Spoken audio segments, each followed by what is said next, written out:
喉咙卡卡，好像有一个异物卡在喉咙的感觉，喝水也没有用。去看了医师，医师检查说没有问题，没有长东西，可是吃药效果却不好，每天都很担心。其实很多喉咙卡卡的感觉跟你的胃不好是有关系的。本支影片会提到下面几件事情：第一，喉咙异物感到底是什么原因导致的？第二，逆流是如何从3个层面去影响到我们的咽喉？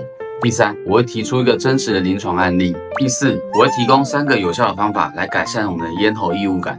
最后有3个错误的方式，千万不要去做，不然你的异物感会越弄越糟糕哦。大家好，我是逆流医师，本支频道主要是介绍胃食道逆流相关的知识。胃食道逆流对很多医师来说，一直是一个很困难的议题。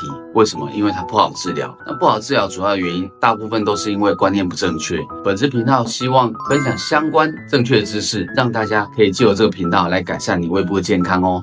很多人喉咙异物感都会以为可能是感冒啊、过敏啊、鼻涕倒流啊、喉咙卡东西啊，或是喉咙长东西，但大多数人检查之后都没有什么任何异常，所以会让人感到很挫折。其实最主要造成咽喉异物感的原因就是胃食道逆流。我们接下来会讲3个跟咽喉异物感相关的重要生理机制。观念1，我们逆流上来的内容物并不是只有强酸哦，弱酸也有可能会逆流上来，当然里面也可能会包含胃的消化酵素，甚至胆汁也有可能会跑到我们的咽喉。那不管是强酸啊、弱酸啊、胃的消化酵素或是胆汁，这些都有可能会刺激我们的咽喉的黏膜，导致喉咙的黏膜发炎。那这个时候它的黏膜就会开始肿胀，那时间再久一点，甚至表面会变得粗糙，那这个时候就会开始慢慢出现异物的感觉。观念2，逆流冲上来的时候，它不是只有会影响黏膜，它之后也会开始影响黏膜底下的神经这个层面，导致神经受到刺激，而导致神经发炎。那反复刺激之后呢，这个神经啊就会变得越来越敏感，那越敏感的神经啊，它就会放大它传到脑部的讯号，也就是这个不舒服异物的感觉就会开始越来越明显。那这个也就是为什么我们在临床上治疗病人之后，发现黏膜的发炎肿胀，外观看起来好多了，可是病人还是会一直抱怨喉咙还是卡卡的，喉咙有异物感，好像有个东西卡在那边的感觉。那这个就是因为你虽然黏膜的发炎改善了，可是你神经的敏感度还没有恢复到正常。观念3，我们要阻止逆流上来，最重要有2个阀门。第一个是我们的下食道括约肌，也就是我们贲门的位置；第二个是我们的上食道括约肌，这个就是喉咙跟食道的交接处那个关卡。那当我们逆流上来的时候，通常我们就是下食道括约肌会关不紧，所以当我们身体发现它很努力之后，还是关不紧下面这个最重要的这个阀门的时候，它就会怎么样？它就会把脑子动到我们的上食道括约肌这边，因为这个是第2个重要的关卡，所以这个时候会怎么样？脑部就会发出讯号，让这个上食道括约肌让它出力，让它收缩，所以这个时候它会异常的出力。那异常的出力会导致什么？这边的感觉就会变得很紧绷，有点像是去健身之后啊，你的肌肉不是会觉得紧紧绷绷的吗？就有点像是这样的感觉。那这个时候喉咙这个地方变得紧绷的时候，就会产生异物感，会有一点紧迫的感觉，甚至有一些病人会形容这个好像锁喉，有人掐住脖子的感觉。通常发炎越厉害的时候啊，紧缩的力道会更强，那这个时候异物感会更强烈。如果觉得目前的分享还不错，记得帮我按赞、订阅、加分享。你们的这些动作是我们持续创作的最大动力。后面还有很多干货哦，请继续往下看哦。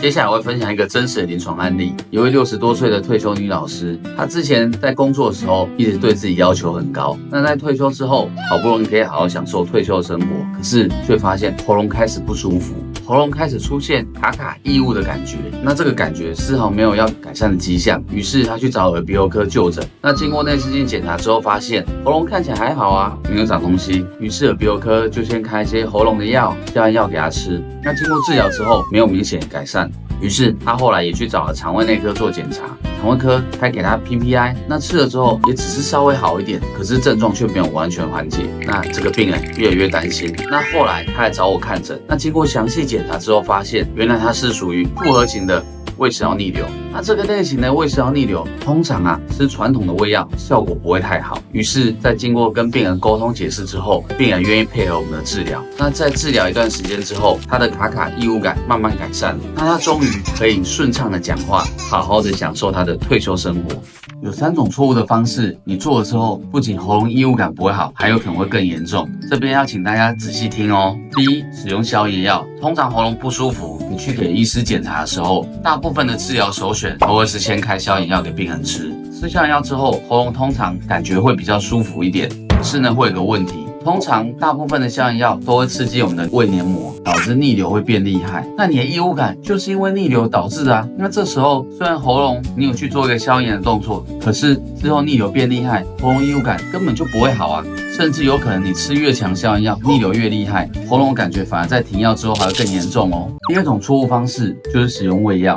通常我们的胃跟食道交接处的括约肌，它要关紧，你的胃的酸度必须介于一个正常的范围值里面。假设这个酸度过高或是过低，这个时候它的关紧能力都会变差。如果你是胃酸过多的病人，你吃胃药之后，你的酸度会回到正常值范围，那你的逆流就会得到改善。可是呢，在临床上我们发现，大部分病人他都不是胃酸过多，很多病人都是胃酸正常，或甚至胃酸不足。那这个时候，假设你去吃胃药，就会导致你的胃酸会处于更不足的一个状态，那这个时候你的括约肌就会放松，东西就会更容易往上跑，所以这个时候异物感通常都不会改善的很明显。那我们在临床上有看到一些病人，他原本没有异物感，因为做了胃镜之后发现有一点逆流，所以开始吃胃药，吃了大概1个月之后开始喉咙不舒服，于是就跑来耳鼻喉科看，这个就是因为治疗方式不正确的关系。第三，吃凉凉的喉糖，凉凉喉糖里面通常都含有薄荷，那这个薄荷主要会刺激我们咽喉 TRPM8 这个受器，那这个受器受到活化之后，它会放大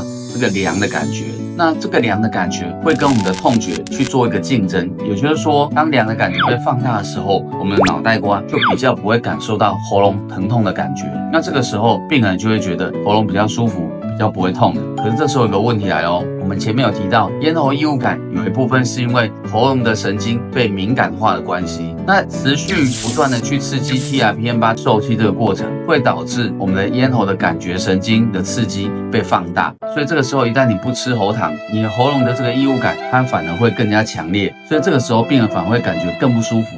接下来教你3个有效改善异物感的方法，那这3个方法在临床上已经证实还蛮有效的，请务必要把这些都学起来哦。方法1，停止清喉咙。当我们有异物感的时候，我们会觉得喉咙卡卡的，所以有些人会常去做这个动作。那这个动作会有一个什么问题？当我们反复去清喉咙的时候，我们的黏膜跟黏膜之间会互相的摩擦。那前面有提到，喉咙在发炎的时候，它的表面会变得粗糙，所以这时候2个粗糙的表面互相摩擦的时候，会导致什么？导致它的表面受到更大的刺激。那这个时候肿胀会更厉害。所以你如果有异物感的人，你可以自己去试试看。当你开始去清喉咙，而且是用力的去清喉咙的时候，你会发现你会更想要去清喉咙，因为这个感觉会更强烈，会被放大。所以如果你有喉咙异物感，请务必不要一直去清喉咙哦。方法2，改善胃排空速度。当我们把食物吃进胃里面的时候，它会在里面待上2到4个小时进行消化。那当它消化的差不多的时候，它就会再往下走，走到小肠、十二指肠、大肠，最后形成粪便排出来。可是呢，如果它在胃里面待的时间太久不下去，会导致什么问题？我们胃里面其实本来就有一些细菌